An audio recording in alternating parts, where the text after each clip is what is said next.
un affreux mensonge. Écoutons.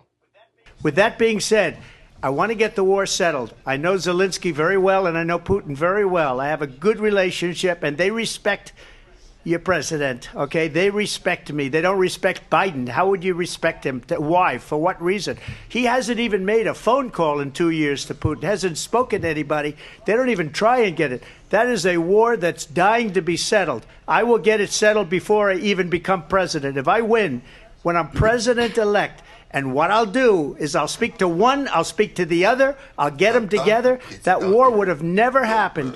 Sans être même entré déjà à la Maison-Blanche. Écoutez encore. Before I even arrive at the Oval Office, I will have the disastrous war between Russia and Ukraine settled. It will be settled quickly. Avant même d'entrer dans le bureau, il aura I will get the problem solved, and I will get it solved in rapid order. And it will take me no longer than 1 day. I know exactly what to say to each of them. I got along very well with them. I got along very well with Putin. Une journée. Écoutez encore. If I were president, and I say this, I will end that war in 1 day. It'll take 24 hours. I know Zelensky well. I know Putin well. I would get that ended in a period of 24 You can break that deal. 100%. It would be easy. That deal would be easy. A lot of it has to do with the money. A lot of it has to do with the military, that we're giving. But I would get that deal done within 24 hours. That war has to be stopped. That war is a disaster. 24 heures. I would sit down. Let me just put it a nicer way. If I'm president, I will have that war settled in 1 day, 24 hours. How would you settle that war in 1 day? Because I'll meet with Putin, I'll meet with Zelensky. They both have weaknesses and they both have strengths. And within 24 hours, that war will be settled. It'll be over. It'll be absolutely over. 24 heures, il aura résolu la guerre. Very boldly, you could end this Ukrainian-Russia war in 24 hours. Yeah. How?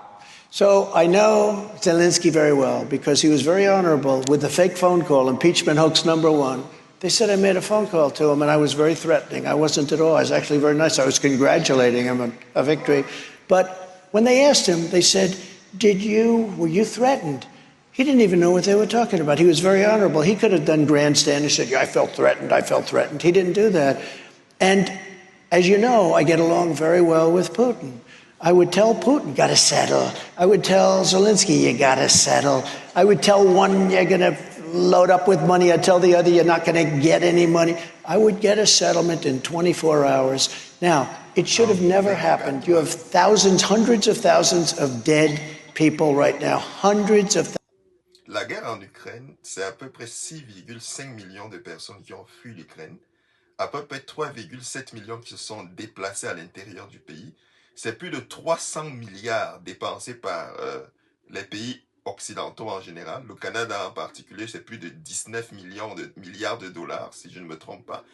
Et c'est pas un jeu, et c'est un risque d'embrasement pour la Troisième Guerre mondiale. Il y a des Nord-Coréens, des Africains, des Français, plusieurs personnes qui sont engagées dans ce conflit-là.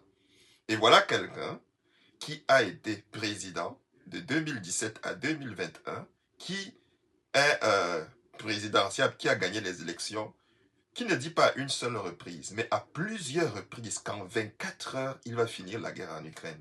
Est-ce que c'est un blagueur? Il a même dit à plusieurs moments qu'il va résoudre avant d'entrer. Donc, on aura une cérémonie d'investiture qui va se passer sous un gros mensonge. Et les gens vont donc faire confiance à un homme comme ça qui ment autant. Et ce n'est pas le seul mensonge qu'il a dit, c'est-à-dire que cette investiture commence sur beaucoup de mensonges. Il a changé de position sur l'immigration, il a changé de position sur les bitcoins, il a changé de position sur beaucoup de sujets. En réalité, toutes les promesses qu'il a faites, ça n'engage que ceux qui y croient. Toutes les promesses que Donald Trump a faites n'engagent que ceux qui y croient. Il a tout un autre agenda. Il est sorti de nulle part avec le fait de faire du Canada le 51e État. Et il y a des gens qui disent que non, c'est un moyen de négocier. Alors, si c'est vrai, qu'en est-il du Groenland? Quand tu vois bien la carte, tu te rends compte que c'est pas un jeu, c'est pas une tactique de négociation. Il a envie vraiment d'avoir directement accès au pôle Nord. Donc, il a vraiment envie de faire du Canada un 51e État. N'oublions pas qu'il a dit que pour le Groenland, il peut même utiliser les forces militaires. Il est en train de négocier quoi là par rapport au Groenland?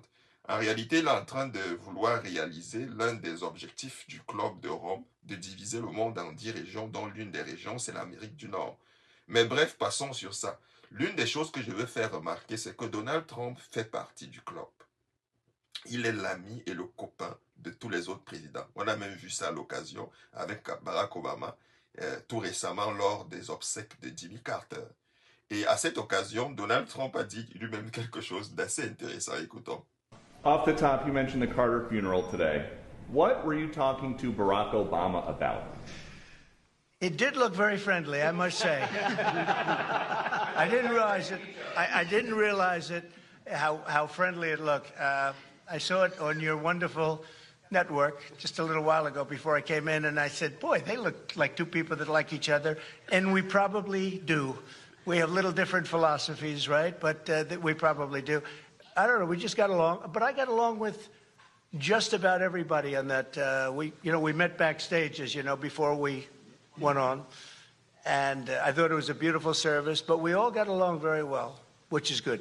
In California. Donc vous voyez, il dit très bien qu'il s'entend avec Obama. Ils ont juste des philosophies différentes. Il s'entend très bien avec tous ces gens-là. Ils se sont rencontrés même dans les coulisses avant.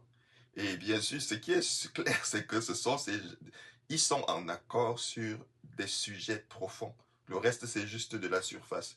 Un exemple précis pour cela, c'est lors des vaccins. On a très bien vu comment tous s'accordaient le violon et chantaient la même chanson. Écoutons encore. Good news. Today, our nation has achieved a medical miracle. We have delivered a safe and effective vaccine in just 9 months. This is one of the greatest scientific accomplishments in history. It will save millions of lives and soon end the pandemic once and for all. I am thrilled to report that the FDA has authorized the Pfizer vaccine. We have given Pfizer and other companies a great deal of money, hoping this would be the outcome, and it was. On behalf of the American people, I'd like to thank all of the brilliant scientists, technicians, doctors, and workers who made this all possible. Pfizer and Moderna have announced their vaccine is approximately 95% effective, far exceeding expectations. These vaccines are also very safe. American citizens participated in clinical trials that were far larger than normal and had no serious side effects. The dedicated and independent experts at the FDA meticulously studied the results of the trials, and it has now passed the gold standard of safety. Ça, c'est Trump en décembre 2020, quelque temps avant de quitter le pouvoir. Au mois d'avril 2021. Our fellow Americans. Right now, the COVID-19 vaccines are available to millions of Americans. And soon, they will be available to everyone. The science is clear. These vaccines will protect you and those you love from this dangerous and deadly disease. They could save your life. So we urge you to get vaccinated when it's available to you. That's the first step to ending the pandemic and moving our country forward. It's up to you. Et au mois de décembre, Joe Biden dit ceci après que Trump ait dit qu'il a pris sa dose de rappel. Folks are asking is, what can you do to make yourself and your family feel safer and be safer? The answer is simple. Get your booster shot. Wear a mask. Our doctors have made it clear. Booster shots provide the strongest of protections. Unfortunately, we still have tens of millions of people who are eligible for the booster shot but have not yet gotten it. They've gotten the first 2 shots, but they've not gotten the booster. Folks, the booster shots are free and widely available. Over 60 million Americans, including 62% of eligible seniors, our most vulnerable group, have gotten their booster shots. I got my booster shot as soon as they were available. And just the other day, former President Trump announced he had gotten his booster shot. It may be one of the few things he and I agree on. Let me be clear. Thanks to the prior administration and our scientific community, America is one of the first countries to get the vaccine. Ils ont quelque chose qu'ils veulent imposer à la population. Ils se mettent ensemble et font avancer leur agenda.